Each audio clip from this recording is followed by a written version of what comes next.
छात्रों, पिछले समय मैंने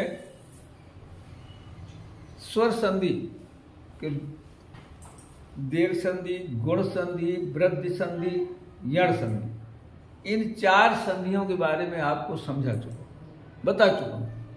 अच्छे से आप करेंगे, दोहराएंगे आप तो यण संधि में आप देखते होंगे कि पहले प्रथम कहाँ तक आता था। प्रथम पद में जब छोटी, चाहे ई आए छोटी हो बड़ी हो, ऊ आए चाहे छोटा हो बड़ा हो, अब उसी के आगे अब बढ़ रहे हैं। देखो उसी के आगे अयादि संधि, उसी के आगे छोटा ही छोटी बड़ी, छोटा बड़ा के बाद ए आता है। क्रम से संधि चलती है, याद रखें आप।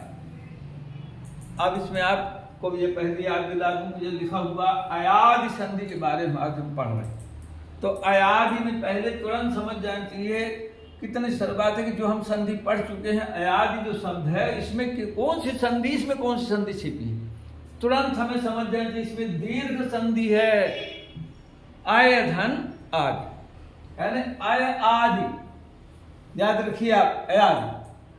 अब इससे तुरंत समझ में आता है आदि का मतलब, जैसे प्राचीन समय में जमीनों में जो है ना, पुराने जैसे एक सयाने 4 भाई थे, तो 4 भाई में बड़े भाई का नाम लिखा रहता था, वहां की आदि लिख देते थे।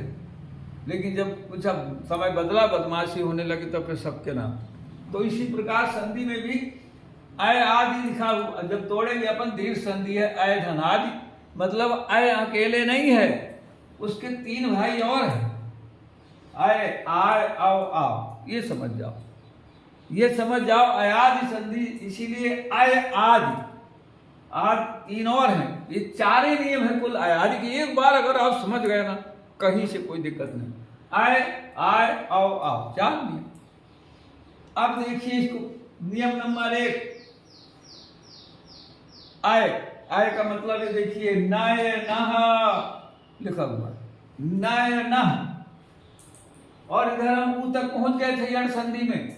अब अयादि में छोटा वर्ड ए आता है, तो हमने ए प्रथम पद के, जब नियम नंबर 1 प्रथम पद के अंत में ए, और दूसरे पद के अंत है, पूरे 4 नियम में ह्रस्व छोटा आ, उसको ह्रस्व आ अथवा छोटा आ बोलते हैं।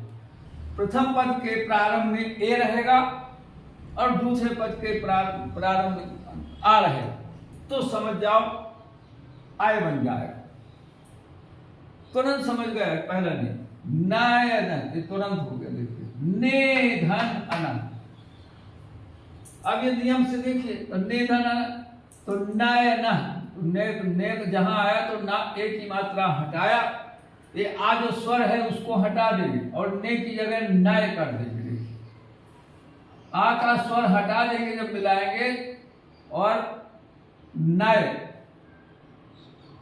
आ का स्वर हटा करके और एक की मात्रा की जगह हटा कर या कर दे, नय नह।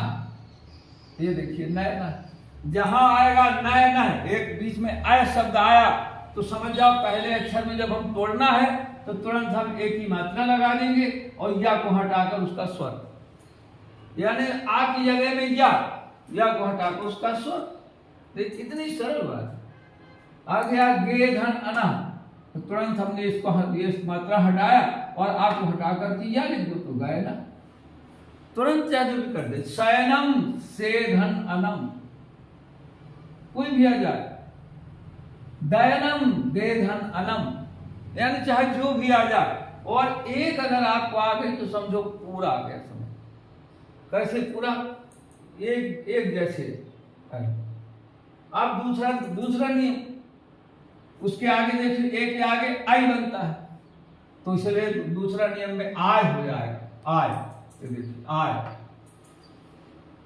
आई से आय बन जाएगा। उधर वही ह्रस्व आ, वही नियम को इतना सरल है कि इसको आ को हटा कर या, आ को हटाकर या छोटा आ को हटाकर छोटा या लिख दिया, इनकी मात्रा हटा करके तो देखना चाहिए, तो वो जो शब्द में जो है आ की मात्रा लगा देंगे इसकी जगह।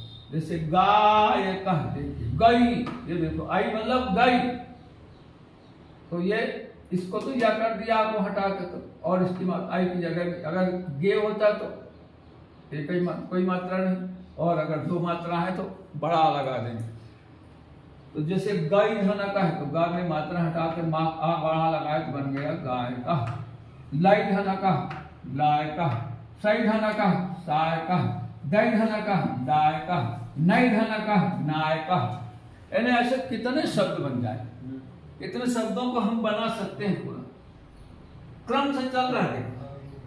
ए आय, अब इसके बाद ओ आता है। देखिए स्वर का जो अगला अक्षर होता है ओ का जब प्रथम पद के देखिए ओ हो, बाद में ह्रस्व आता है तो औ बन जाता है। हाँ, तुरंत समझ जाए कि जैसे पो, तो तुरंत समझ जाए कि इसकी जगह तो या करना है और इसको खाली, ओ को तो पूरा खाली पा भर रहेगा, ओ को हटा देंगे पावना, ओ धना ना पावन, स्वधनम श्रवणम, भवधनम भवनम, कुछ भी कर सकते हैं।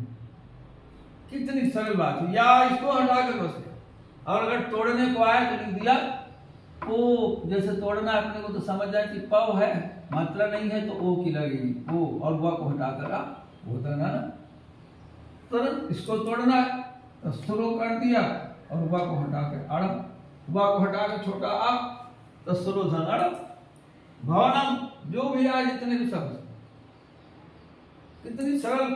अब चौथाई आगे के क्रम से है औ, जब औ बीच में आए तो देखिए आप आव बन जाए, ये आव। पाव का देख पाऊ, तो दो मात्रा हटाया पाव, अब वह ये आगे देखिए पाव, यहाँ पाव ओ में पाव आव वाह बनेगा, और इसमें आव आव और आव, ये आव में है, और जब आव के रहेगा तो आव, तो पाव जगह है तो पाव और आ हटा के पाव का। जैसे सौधना का है तो आ हटाया, आव की मात्रा का साव का, लाव का है, भाव का है, कुछ भी कर सकते हैं, कुछ भी अपन कर सकते हैं। याद रहे, इसमें अपने को थोड़ा और गौर करना है।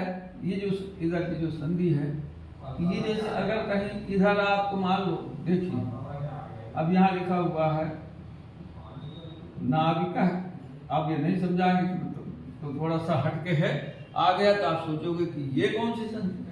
तो सज्जनों ये भी है आदि संधि, इसी चौथे नियम के अंतर्गत आता है, क्योंकि जो नाव, देखो ये नाव मतलब नौ आव बना, लेकिन ये देखना है कि वा का स्वर, वा में यहाँ स्वर अगर है तो वा का स्वर तोड़ते समय तो क्या और इसका स्वर तो कौन की इकार, यहाँ इकार हो जाएगा, नौ धन इकार। अगर ऐसा कोई नया शब्द आता है चौथा नियम के अंतर्गत, नाविका है आ गया तो नौ धन इकार है, ऐसा हम उसका विच्छेद करेंगे नाविका। तो इतनी सरल संधि है ये कि जिसको हम कह नहीं सकते। और इसके बारे में थोड़ा सा बताना चाहूँगा कि अगर हम चारों को मैंने हमेशा के लिए प्रयास किए बच्चों को कि तुरंत नयन नायक पवन पाव, ये देखो नयन नायक पवन पाव, नयन नायक पवन पाव, इतना पर हम याद रखें, चारों नियम आ गए। ये देखो चारों नियम आ गए, नयन नायक पवन पाव, नयन पहला नियम नेधन, नैधनक, पोधन, पौधन, ये चारों इतने शब्द में कि चारों नियम आपकी व्याख्या है। इतना बड़ा ध्यान देना कि जहाँ आखिरी में तो विसर्ग लगा है, जहाँ हलंत लगा है तो वो संस्कृत का है, बाकी हिंदी संस्कृत एक ही बात है। हिंदी में होगा नयन भर लिखा रहेगा तो लिख दिया नेधन अन, विसर्ग लगाने की जरूरत नहीं। गे धन अन गयन, गौ गई धन अक गायक, लय धनक लायक, पोधन अन पावन पवन, शोधन श्रवण, पौधनक पावक, सौधनक साव, ये विसर्ग हलंत लगाते हैं संस्कृत बनती है तो हिंदी बन गई, और दोनों में बड़े काम किए, और इतनी इंपॉर्टेंट संधि लेकिन कितनी सरल है। इसलिए मैं चाहता हूँ कि आप इस प्रकार से गौर करके संधि को अच्छे ढंग से पहचाने, कभी आपको दिक्कत नहीं आएगी। इसलिए आप ये आज आदि संधि यहीं तक आपको आज यहीं तक का होगा, अगली संधि आगे बताई जाए।